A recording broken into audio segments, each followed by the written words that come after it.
Hey, what is going on, guys? So you have a Samsung Galaxy Note 10 or Note 10 Plus. I'm going to show you how to change the video resolution on the backside camera as well as on the selfie. Okay, very, very simple. So first thing is just go ahead and open up your camera. And then from here, on the top left-hand side, click on this gear icon.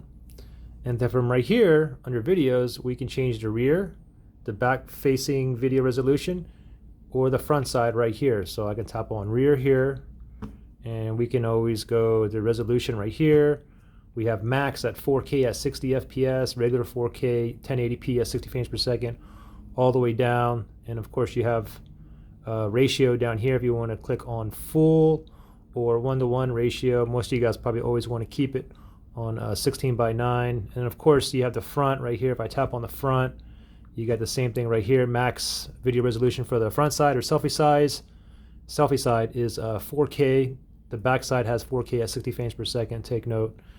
And you can see the ratio here as well. But also, if you go into the camera here, you can change the ratio, aspect ratio right here as well.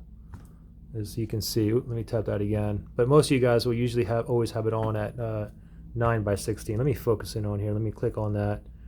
And you can see 9:16, 1:1 or full. Anyways, so you guys go. Any questions or anything, comment below. Thanks for watching, guys.